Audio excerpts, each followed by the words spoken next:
Happy birthday, Matt. Thank you. That's good. Taco Bell.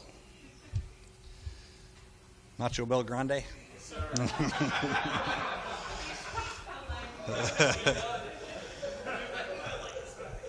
All righty, I'm going to go with injury report. E.J. Biggers. He did not participate. He's going to be questionable. Jason Hatcher was limited. He'll be questionable. Chris Baker was limited. He'll be questionable. Ryan Clark was limited. He'll be questionable.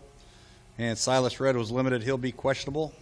Jordan Reed is full, and he's questionable. Trent Williams is full. He's also questionable. And then the two probables at full were Bashar Breeland and Kedrick Golson. Jay, we haven't asked you about Andrew Luck this week. You're a guy who played the position. He's playing at a high level, obviously. What are you seeing from him when you watch on film, and what do you like about him? He is obviously on pace to be, one of the greats. If not, he's already being mentioned with one of the great ones already, and he's there's reason for that. He's very tough. He gets pressure. He gets hit early in games, and it doesn't faze him. He continues to drop back and look downfield. He's very accurate with his deep passes. He's got incredible touch. And obviously, he's got the escapability that makes him the extra dangerous. So, he's just a great player, great leader. Obviously, the players all love him, and he's been doing well. Is that why his sack totals are so low? Is it not just the offensive line? It's that he can escape, or he can also hang in and make plays and not. Oh, yeah. There's a lot to it. The line's playing good for him, but he does a great job of, avoiding the initial rush and stepping up and then obviously scrambling when he has to scramble.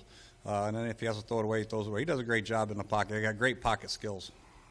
How much of an advantage, Jay, is it when a quarterback like Luck and others can come from a pro-style system, have worked a lot in the pocket, can climb the pocket, have that feel that maybe some of the more mobile, different style quarterbacks don't have? Well, he has obviously had great schooling coming from Stanford. He's played with Coach Harbaugh, and so he had the background. And obviously his dad's a great quarterback, and he was taught at a very young age. But a lot of that comes naturally. Some of these guys can come in here and avoid pressure, step up, avoid, and keep their eyes downfield and still deliver accurate balls. And that's the one thing about him. He can throw accurate balls from a lot of different arm angles and body positions.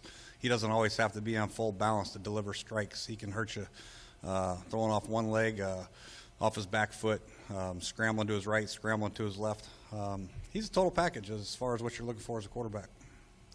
When you make a decision like the one you made with Robert, obviously the short term you want to win some games, but obviously there's a lot of long-term implications that go into something like that. How do you balance that when you're sitting there deciding what to do in that situation? Well, yeah, you have to think about all that, But fact of the matter is, you just have to also look at what is more beneficial to you right now and who's a better player at this time, and that's why we made the change. Long term is a long term, but there's also guys in this building we need to make decisions on long term at the same position. You know what I mean? Colton, Kirk also, and all three of those guys, we like to think we have to make decisions on as far as a long term project is concerned.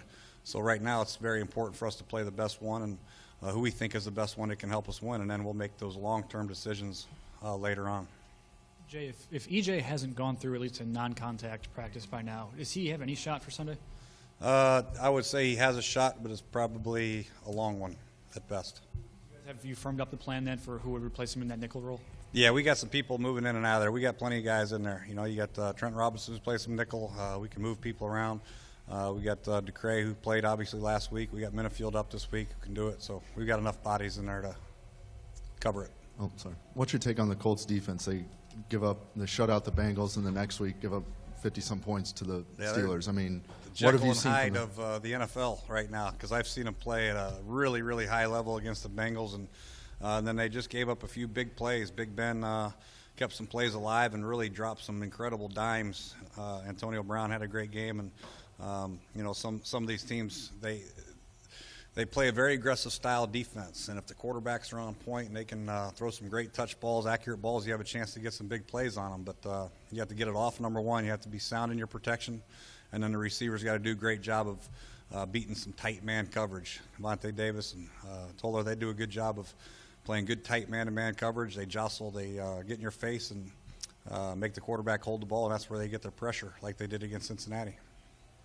Average about 60 yards a game in the games without Robert, and 101 yards a game in the games with him. Why do you think there's such a big difference, and what do you have to do to get him going this week, without the there?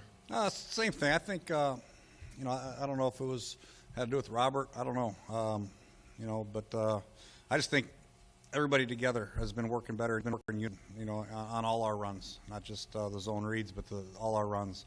And that comes with some time, and Alfred's doing a great job of being more patient. And then when he makes a move, he's very decisive, and he gets north quickly. And so I think also our games were close the last couple games, so we're able to stick with the run a little bit longer through the third, fourth quarter, as opposed to being down 10. You feel like you got to hurry up and catch up. That had a lot to do with it, too. Both games were, Minnesota and obviously San Fran were very close. Jay, when you look at the film, what do you see out of former Washington Redskins strong safety and current Indianapolis Colts free safety, Leron Landry? What do I see as Leron Landry. I'm just. Leron Landry. Well, Leron's a proven NFL player. He's a very physical guy, and he's good when they bring him in the box and stop the run and all that stuff. But he's also pretty adequate in pass coverage. So, he's one of those safeties with a veteran type safety that knows the game, knows the system, and does a nice job for him. I'm sure you want Colt to do everything well on Sunday, but are there one or two qualities or things that just have the biggest priority in your mind? Above all, you want him to do well? You just got to keep his poise, number one. He's going to be excited. Early in the Dallas game on Monday Night Football, the first couple drives, he's a little shaky. His heart was beating a little too fast. You just got to calm down, play with great poise, and play within himself and the system.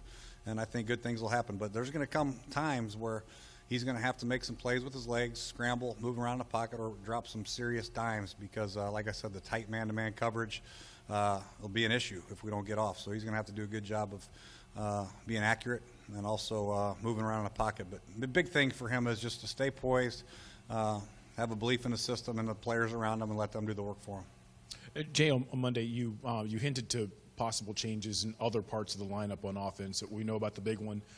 Were there any others that we should expect to see on Sunday, or did you come close to making any other major changes? Big ones, hopefully we get Trent back at left tackle, and then Jordan Reed at tight end. Those things will hopefully happen. But as far as the offensive line and wide receivers, I think it's very hard to evaluate the receivers with the pressures and everything else involved. But I think, with the exception of Trent and Jordan Reed, I think offensively we'll be able to stay the same. Will you stick with Andre returning punts, or are you going to Deshaun full time? Andre's your punt returner. Santana will back him up, and then if we need to take a shot, we'll take a shot with Deshaun.